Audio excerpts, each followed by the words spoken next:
Yeah, welcome back to Tribal Council Talk, an unofficial Survivor podcast brought to you by KMOV, the CBS affiliate in St. Louis, Missouri. I am John O'Sullivan, former Channel 4 producer and self-proclaimed Survivor superfan, and joined, as always, by Tasha Fox, the amazing two-time Survivor contestant, St. Louis area native, who agreed, despite my idiocy, to do this podcast with me. Yes, thanks, John, for having me. Are you excited to talk about Survivor? Oh, I am so excited. We had another great episode, sir. All right, I'm going to start by going Tribal Council Talk, a great Survivor podcast with Tasha and John. I don't know if that was a haiku or not. That was. It was 575. So multiple haikus strung together. Yes. Got it. Loved it. Yeah. Loved it, Coach. But before we get into the poet of Coach, we come back from Tribal Council, the Blood Moon. Yes. And everybody I talked to in the past week was like, why do we have to call it the Blood Moon? Yes. We're just kind of over it. But apparently we just still keep saying Blood Moon, so I Right. guess it's stuck. Yeah. But, we start with the Tiff's reaction. I wanted your thoughts about how, how she held herself together coming back from that. Tiff was pissed. However, very diplomatic, I loved her explanation. I'm really upset. Let me process, and I'll talk to each of you. I thought it was great. The best reaction you could possibly have after such a blindside. I thought she handled it well. What about you? No, I thought it was great. Even Yeah. Chrissy said, it was very eloquent, and Yes. then so, was that your take? Like you said it before, like come back, like Yeah. do what she did, and then vent to the producers. That Right. have to do it. I mean, if you're railing on people, it just kind of lowers your integrity in the game and could piss people off and like you're next. But I thought she handled it well. And I loved that she used the confessional to let it out because that's the opportunity to say what you want to say, which is what she did. And she's like, I'm going to dance on their survivor graves. Like that's the time to let out your frustration. So I thought it was a very wise move. All right, I will take notes for that. Yes, when you're out there. On there. Yes, and hopefully never get blindsided. But just in Unload case. at the confession. Yeah. I don't know why I wasn't expecting it because they had split up into three tribes, but I loved that they all came back to the same beach. Me too. As it just kept layers of like, who's not here, who's not here, who's not here. Yes. Which was different than, that's happened before with double tribal councils, but I love the three layers. Me too. But I did not understand Aubrey's lie about why she didn't play the idol. I noted that as well. Like, what?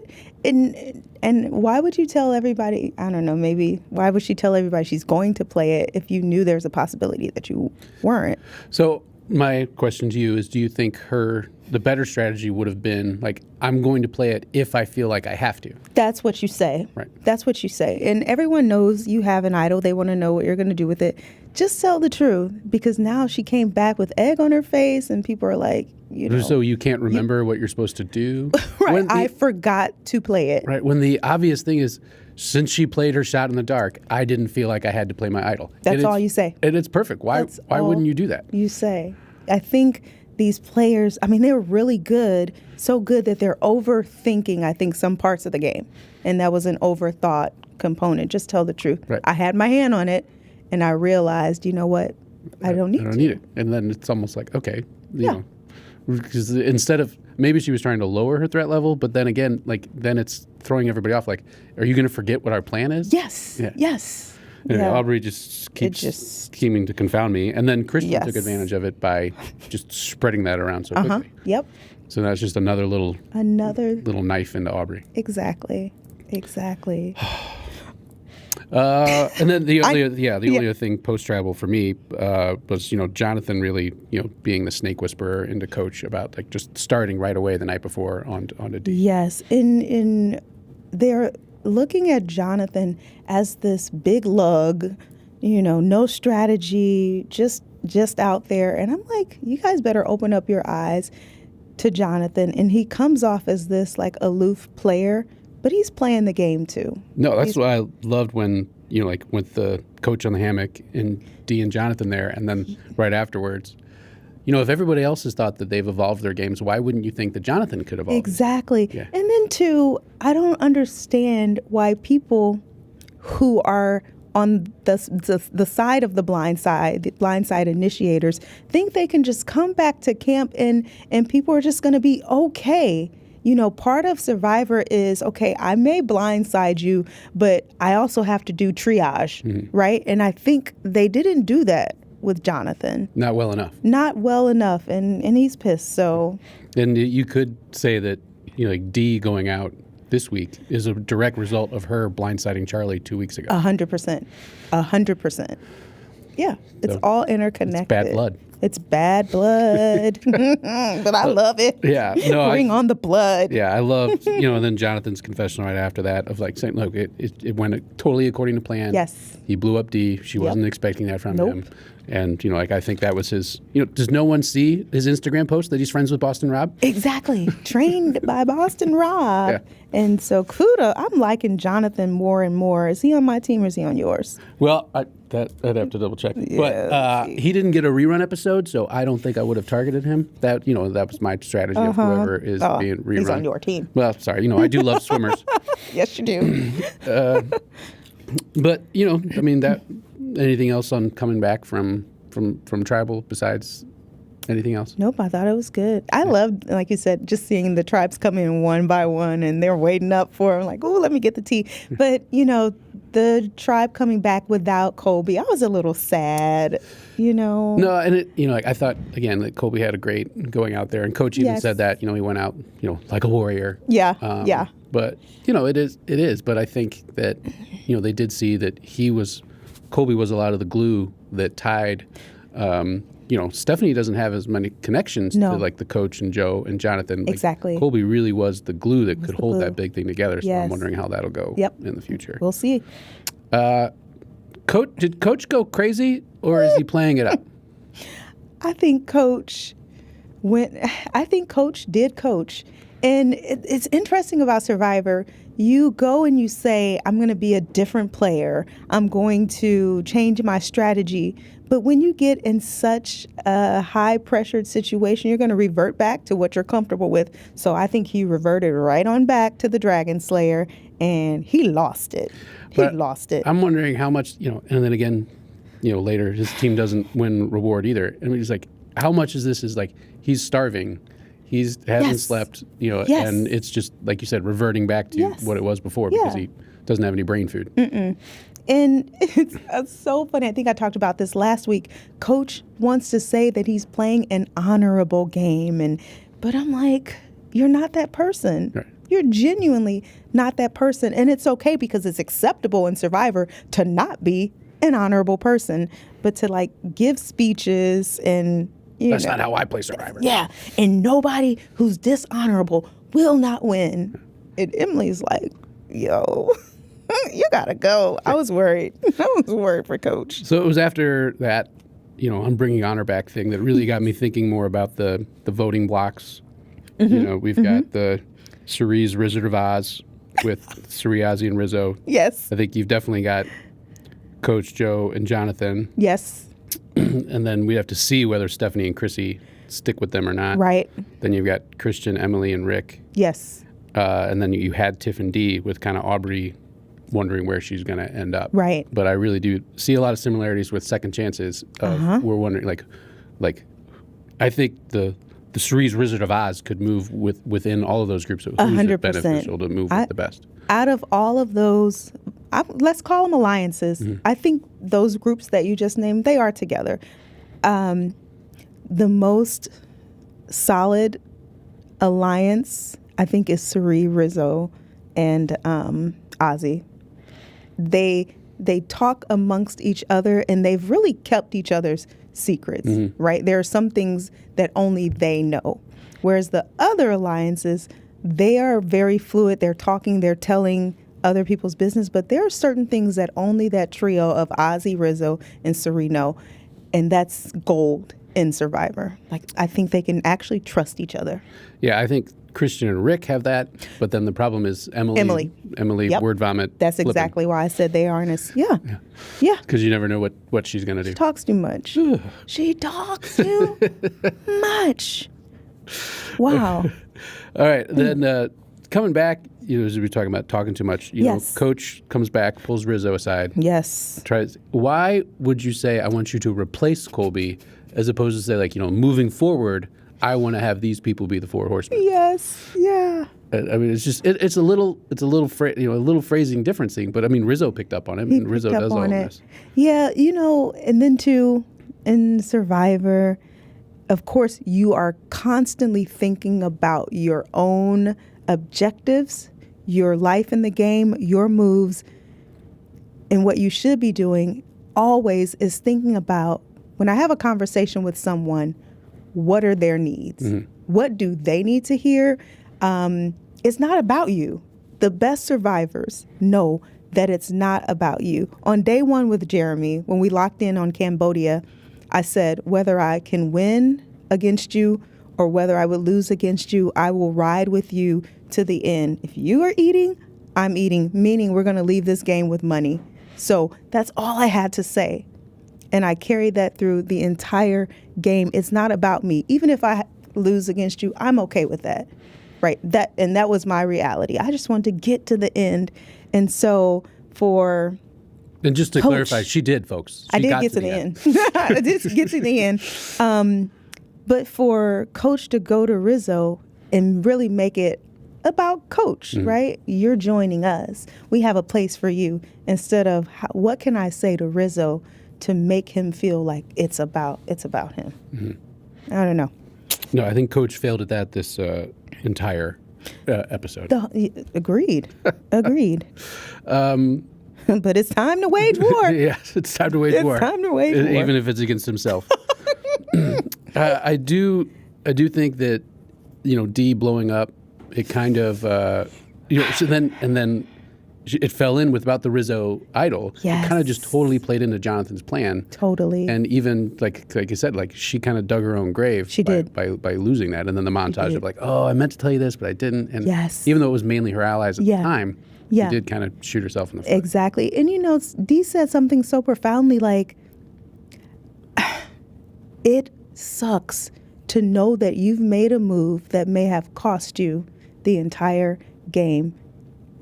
That's the worst thing to do in Survivor. Like, you do something, and I think Coach felt that yesterday as well, like, man, I probably did too much. You can just see it. Even in Tribal, like, his face, he just looked like, I messed this up. But Dee, the moment to watch her see that she made a critical error, someone who has won the game, and she prided herself on her strategy and her relationships, and to see her kind of come to the revelation, I messed up. Because it goes back to what you just said about what does the other person need to hear. I mean, yes. Coach is there earlier when they were fighting with Jonathan. She's like, everybody lies. I'm like, well, that's not what Coach wants to hear. No, that part. Right. Yeah. Wow. Like, wow. Come on, Dee. Come on, Dee. We can judge while we're in the Channel 4 podcast studio. Right. That part. So anything else before we get to the journey? Nope. All right. I thought that, at least I can't remember when the boat pulled up. Oh, wait. I have one more thing. Of course. You're in charge. One more thing. I loved that Ozzy and Rizzo come strolling in the camp. Doo-doo-doo. Oblivious to everything.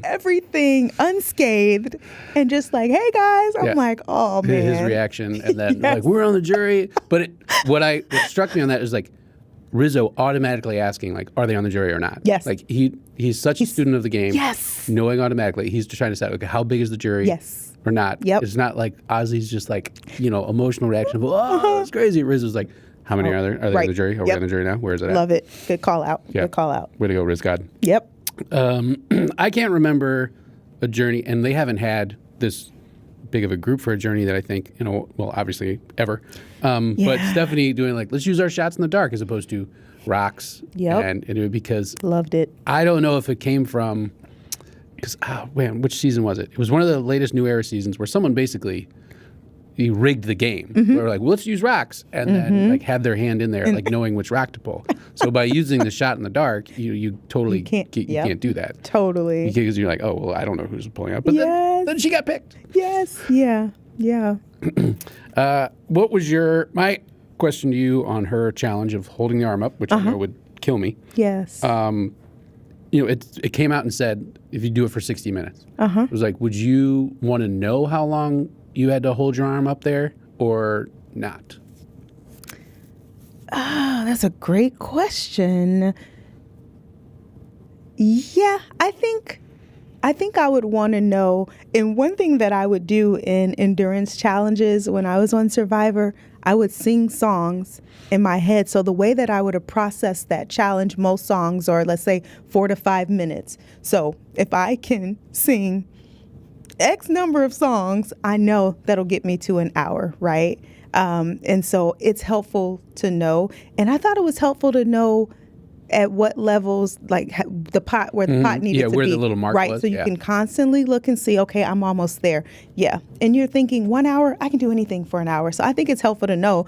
But if they're just like, you just have to do this until the pot falls, you're like, I could be here for 8 hours. I could be here for 10 hours. And then mentally you're like, so I think knowing sets a line in the sand and it's more helpful. What about you? No, I think the same. Like I would want to like, it's a good thing to think about for when I go out there. Yes. Of like coming up with like a phrase or a song and like know how many times you have to go through that to get to that certain time.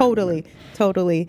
It's definitely a good strategy. And it's so funny that when Stephanie said that she had to use her left arm, I'm sitting in my living room and I'm holding up my arm like this. And this is rough. Like right arm, it seemed like I could do that all day. But the non-dominant arm, I'm like, this is probably hard for her. Yeah, and I loved I love all the flashbacks. So it was great, and that was a rerun episode that aired before the season, like really highlighting. So that she's a competitor, but and then I didn't know she had to have surgery on it. Me either. Yeah. And then I didn't know she was 45. I'm like, go, Steph. She's still like a physical beast out there. That's like I wrote down that she said like that's the hardest thing I've ever done, up there with childbirth, and she was a D1 athlete too. So yes. I'm like that says a lot. Yeah, that was cool. I like that journey. So she wins a steal a vote. What are your thoughts as that? Good advantage, better than a block a vote? Like what would you think? I definitely think it's advantage given the number of people and just the fluidity of this group right now. I think it's an advantage. But immediately, once she won the advantage, she's like, now what do I tell these people? And that's another part of the strategy. What are you going to tell these people? That's just as stressful as, winning the advantage. What story can you make up? What did you think about her story? I thought it was a good line. I think if I was her, I would have gone like, I tried to get to the hour, but I would have played up on her injury. Yes. She was like, I didn't think about it till I already strapped my arm in because I'm automatically right. But by the time that it got, I think I was about 45 minutes. My arm gave out. Do you remember on Heroes of Rizzo? Oh my God! Yeah, yes, right. In my mind, that's what I thought. I totally agree, and I would have lied and said, the rule says you must use your dominant arm. Okay, I'm right-handed. I have to use my right arm, which is the arm, my shoulder that I dislocated. So they know Stephanie's a beast. So to say like I had to use the arm that I had the surgery on, so I just couldn't do it, guys. That's more believable. But like Cerie's like, she's a beast. But to me, it seemed like Cerie was the only one that picked up on it, or at least it was shown. Right. Yeah, and Stephanie's not known to be as much of a like a liar. No. So, but I did love that. My wife loved when she was like, I don't know if we can curse on this or not, but she was like, I know you did beep. Because, and they can't mention it because of the CBS show, but Cerie and Steph did spend a lot of time together on the Traitors. They did. And, they did. And so, Cerie, what I love about her game, she's so casual and personable. She's like, girl, come on. Yeah. Tell me the truth. And you're just like, how can I lie to Cerie? No, she can do it with a look. Yes, with a look. Yeah. And it's so, it's just the way that Cerie plays the game. She comes off as such a non-threat and just a casual, like I'm just out here. But this girl is calculating to even go with Stephanie to the well. Like she's like, it's a strategy, right? Mm-hmm. Let me just go with her immediately after this speech. But I know, they did spend a lot of time together on the Traitors. Yes. Stephanie talked about ahead of time that they actually strategized way more than was even shown on camera on the Traitors. Wow. Because she talked about how the cameras on the Traitors aren't as good as the camera workers on Survivor because especially in the castle, they're more placed cameras and not being followed around. Mm-hmm. So she was like, Cerie and I found all the blind spots where the cameras couldn't catch us, and that's where we did our talking. So they do have, a bigger pass than I think is shown, which I wonder if Stephanie will end up going more with the Suri and the Wizard of Oz. Yep. As opposed, because Colby's gone, it's like she doesn't have that connection to the three horsemen. Exactly. And then Stephanie and Ozzy seemed like they had a pretty good relation. Now, Stephanie did blindside Ozzy. But I think she did a good job of like Fixing. positioning Triage. it. Yeah. It was Triage. like, it wasn't me. Isn't Yes. Christian crazy? Yes. And like, yeah.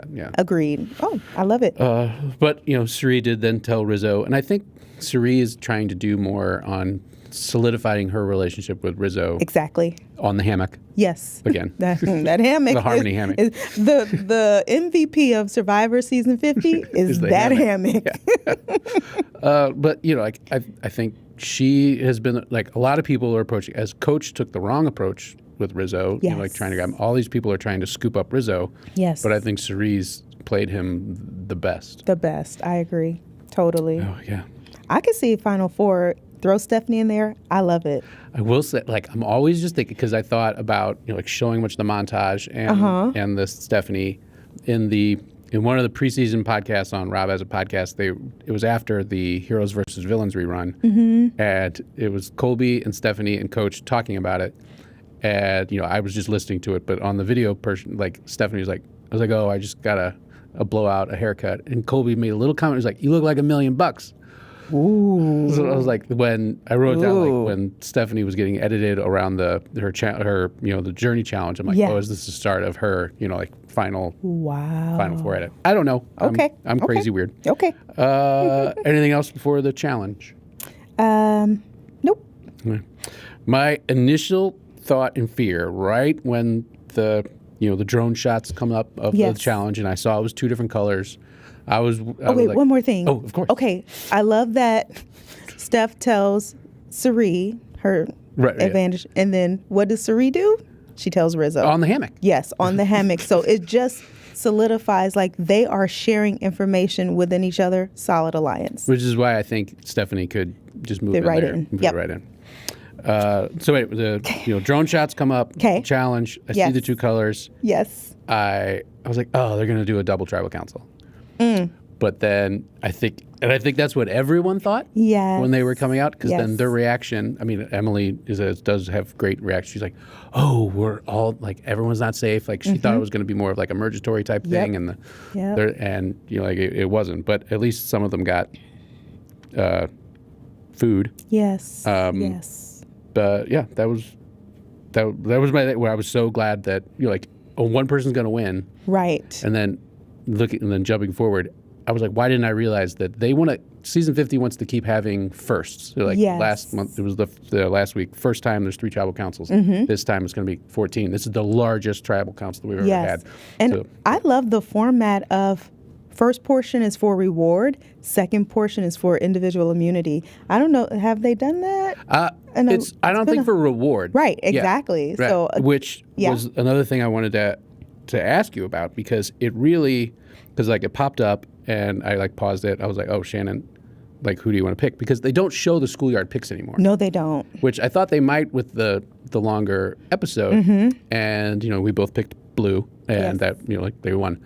But I think the change in this is you're not just picking the people you want to win your reward. You also want to make sure you're picking the people who then have a shot at immunity. Yes. Which is why I want to know I wish I would have known what the order of the pick was. Right. That would have been helpful to see.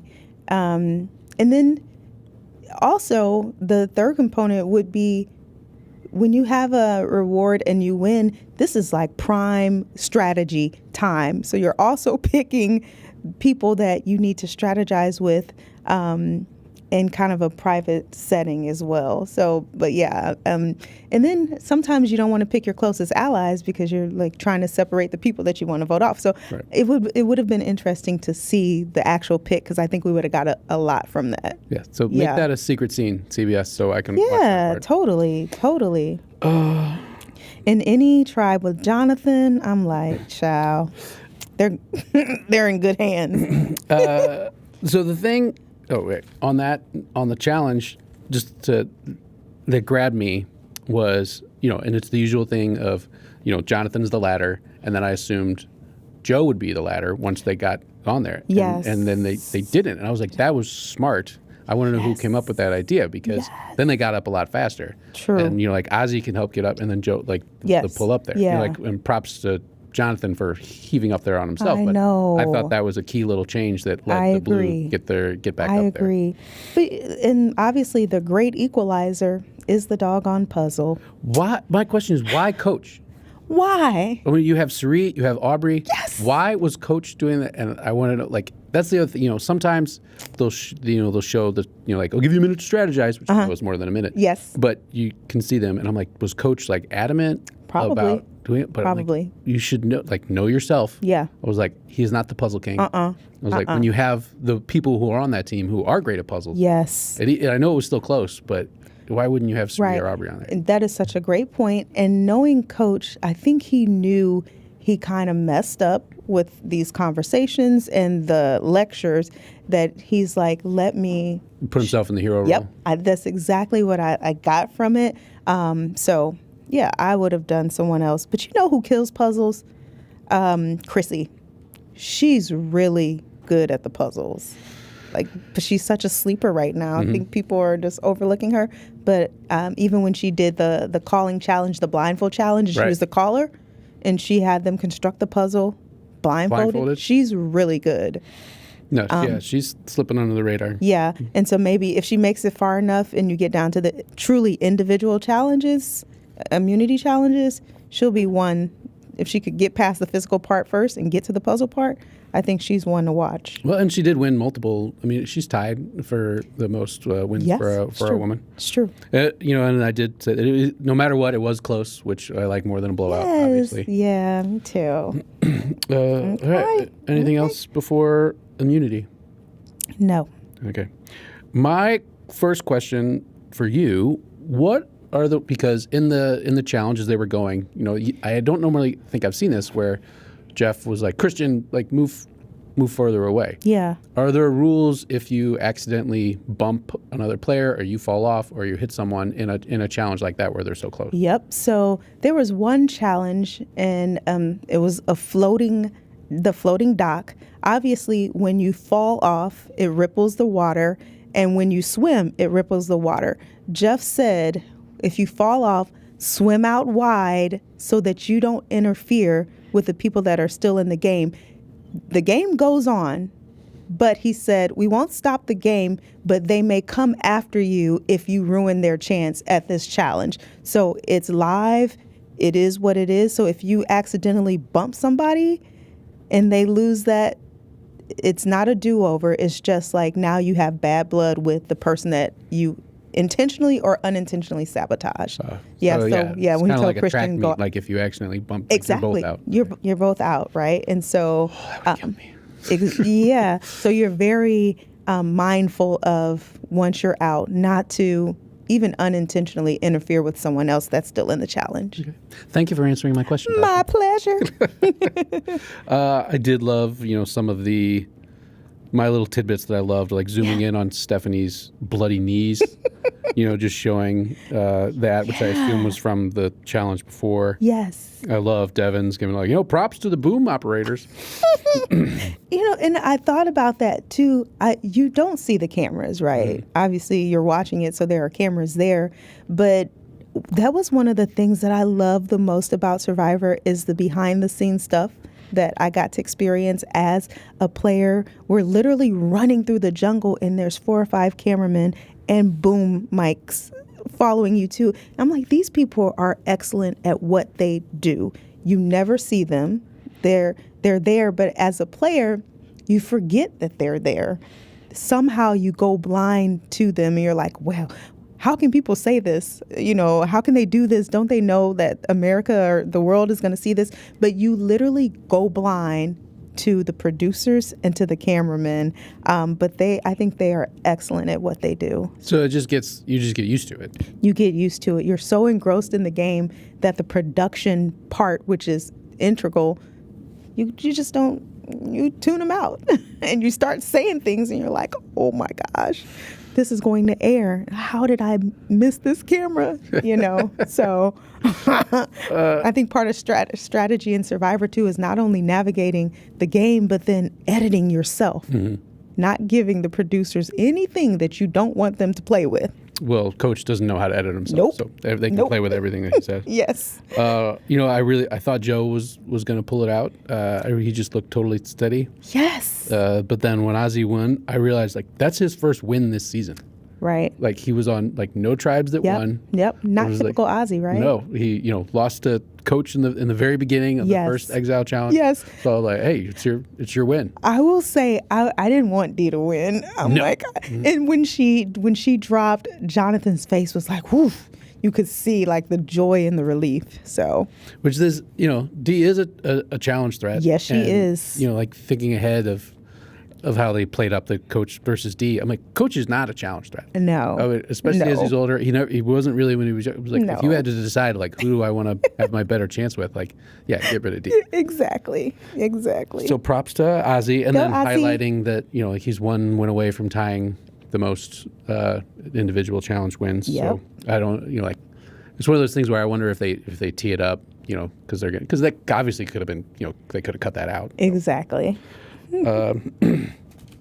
Okay, so that's it. That's it. Anything else before the post challenge scramble? For the thing that got me that I wanted to ask was like, why? Well, first, this is 14 people. You were on a 13 person. Yes. How hard is that to wrangle that many votes to try to get it your way? Oh my goodness. I think someone said it, it's herding cats. And the thing is, you don't want to start talking too early because whatever comes out at the beginning of the day, and these challenges, mind you, happen early, 8, 9 a.m. So you get back to camp, it's like 10 a.m. You literally have all day to talk and strategize. And the plans change so many times, and you can't remember what you told this person, and then is this person telling this person? It's so hard to navigate a strategy with that many people. It's like impossible. And in this case, it was harder because the people who were on the reward were separated from the people Yep, who were. And right. a lot of times if that happens, like the people on the reward are safe, the people that aren't there, Yes. but they have to incorporate what those people are going Yes. to do. So whatever we may have come up with while those people are enjoying their Chinese takeout, the moment you introduce these people back into the camp, everything changes again because they've had conversations at the reward. So they come in like, hey, I talked to so-and-so. If they want to do this, and then you just reformulate. So I hate post immunity challenge. It's like the most stressful time. And then what's worse is sometimes as you are getting ready to leave to go to tribal, you don't even have a solid plan. And so you're like, you don't know what's going to happen at tribal because you haven't concretized a vote off. And that's when you get the live tribal where people are whispering, and yeah, it's crazy. It's real life. This stuff is not made up. For anybody that thinks Survivor is orchestrated, is fake, what you're seeing is really what's happening in the moment. So we're seeing cocky Coach in the moment. Yes. Like go a little Yes. crazy, try Yes. to dictate to everyone. Yep.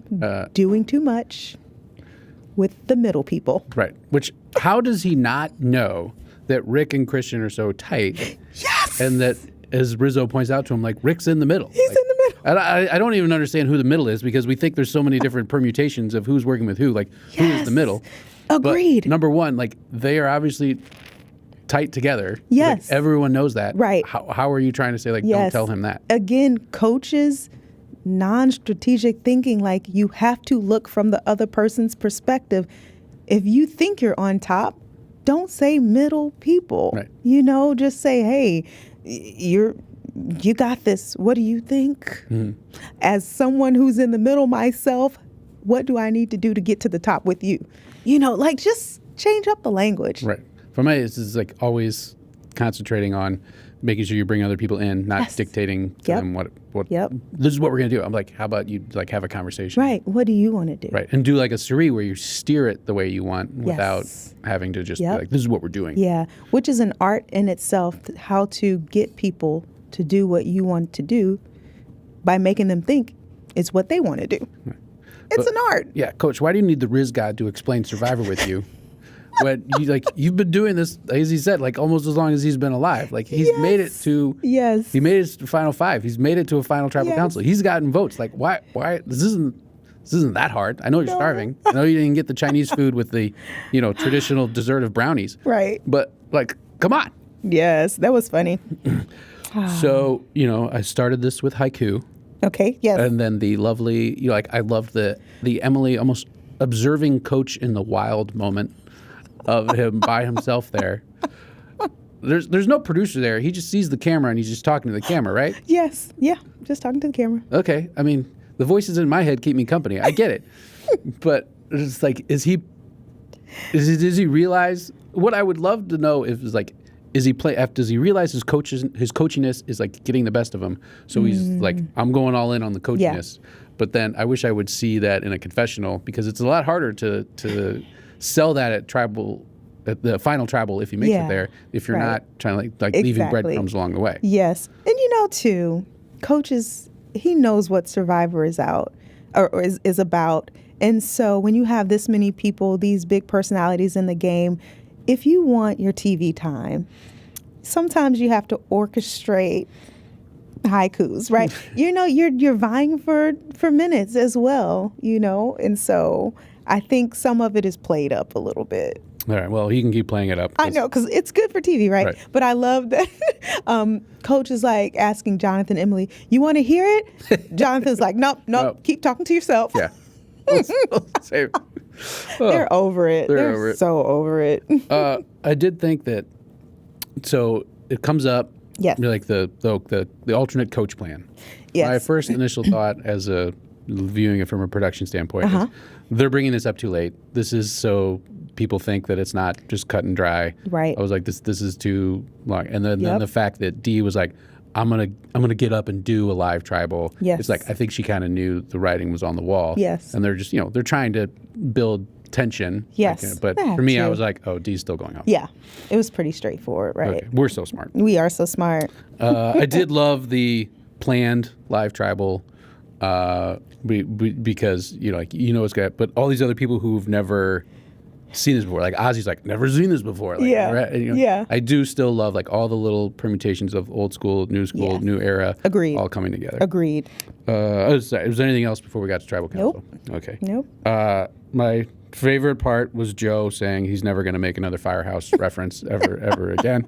Right. And was it just me, or did tribal look overly crowded? Well, that was the thing. And they, they did say, they're vying for time. But yes. I think they did want to say, as again, like the big parts about season 50, this is the biggest tribal council that we've ever had. Yeah. And I get it, but that's a lot of placement. Oh, it looked so crowded. Yeah. It was pretty cool, though. I think Aubrey did the right thing of playing it and getting it out of there. Agreed. Agreed. Not that there was any real shot of it going on. Yeah. But, it was good TV, again, with that. But I think she lowered her threat level. I agree. But what it does is reintroduces another idol. I think there has to be another idol already there. I mean, that's my thing. I was like, there's usually, like I said, there'd be, in the new era, there's an idol on each of the three tribes. Yes. And then an idol at the merge. So I'm like, why? We've got idol hunters out there. But, I'm guessing no one's been closer, or we would have seen it, obviously. I miss the old school days of the sit outs at the challenge, reaching under the seat automatically. Like, where are those things? And on second chances, like the hidden in an actual challenge. Wentworth got that. Yeah. Yes. It was like, I love those. Yeah, bring those days back. Putting it out there. I would love it. What if they switched the fake idol that Devins and Christian hid at Tribal with an actual real idol? Well, like if it's there, then you're never going to have to worry about not having it with you. Yep. Then you have the fake idol to play with too. I think the fact that they keep bringing that up in previously on Survivor, that it's going to have a part to play. It's going to have a part to play. And what if that is somebody goes on a journey and there is a clue that says at Tribal, look for something that will help you. Right. And then Christian and Devins sees somebody get it and they're like, ha ha, it's a fake one. Well, that was my 14-year-old. He said, like, I think they hid it too well. No one's going to find that. And like, so it's interesting perspective because he was like, he wants, as normally hiding a fake idol would be, you want someone to find it Yes. and do the wrong thing. Yeah. But I pointed out, like, I think they're having it there so they can use it as a bluff Yeah. if they ever need it. True. And he was like, oh. Yeah. I'm like, yeah, mind Yeah. blown, kid. I've been Yeah. watching this a while. I still love, not that I didn't think Dee was going to go home, but I still would love a shot in the dark to land. I know. Occasionally. Yeah. And we still have an opportunity, right? Oh, yeah. It's we gonna got land. all the rest of the time. We're We got all gonna, these. somebody's is going to hit. Yeah. Like I said, the Coach Smoke Show just came too Yeah. late. Yeah. I brought it up a while ago that most of these players were all voted out. Yes. They have the perspective of this is what it feels like when you're about to be voted out. And Dee hadn't. And she brought that up. Ooh. Like, this is what it feels Yeah. like. She's like, this is so weird. Like, I thought that maybe her experience on the challenge, but it's not the exact same of you're automatically voted out. It's Right. like it's a little bit more maneuvering. And Yeah. so I loved that seeing her perspective of, okay, you guys got me. This is what it feels like to have this happen to me. Yes. And I thought it was interesting, just to go back a little bit, that people didn't want to put votes on Tiffany, even though they knew Yes. she wasn't going to go home. I think that is a testament to, like, they like her. They value her being in the game, and nobody wanted to write her down. I wrote that down to ask you about, like, do you think it was more they want to be able to open the possibility of working with her 100%. when they come back? Yeah, because that's your first thing when you get back to tribal, when your name's written down. Okay, who voted for me? So we'll see if that is something that we'll be privy to next week on her reaction to that. Because even though she wasn't the target, to even be like the fallback Right. to the actual target doesn't feel good. So my question is, do you think the large group that was all together will try to do another? Because there's still 13 people. Yeah. I mean, and as what you said, it's still like herding cats. Yeah. It's like, do you think it's going to be straightforward of a let's get rid of Tiff and then go? Or because I could see someone trying to take advantage of her now to get in maybe somebody out of coaches. Yeah. No, I don't think it's going to be that straightforward next week. I think we are still in that voting block phase. So no, loyalties aren't solidified yet. Yeah. Yeah, I mean, I could see them flipping, keeping Tiff, Yep. and then getting rid of her. I would suspect that there's going to be not this next one, but when there's 12 people, they go back to doing a double tribal council because they still have to get rid of a lot of people really quickly. Yeah, a lot of people. So the time's winding down. I agree with you on that one. I agree. So yeah, that was my thing. I didn't really pick up on a lot in the preview. It just said like double the consequences. I'm like, Yeah. so what does that mean? Yeah. Not Way much to way glean. to tease us, producers.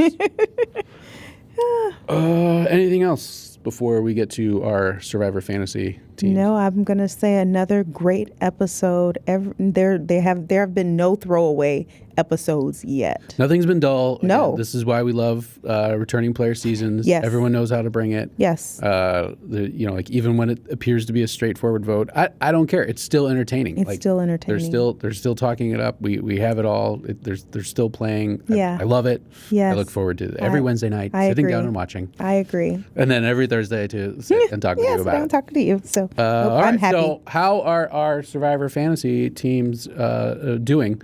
Well, I lost D, but I'm still kicking your butt in points. Yes, you are. So Yes, you currently, are. John in the lead with 113 points, Tasha with 94. Oh. You get points for finding idols and advantages and winning immunity. So luckily, I had Stephanie and Ozzy. But on Team Tasha, still left Joe, Suri, Tiffany, Aubrey, Emily, Christian, and Chrissy. Team John, Coach, Stephanie, Rick, Ozzy, Jonathan, and Rizzo.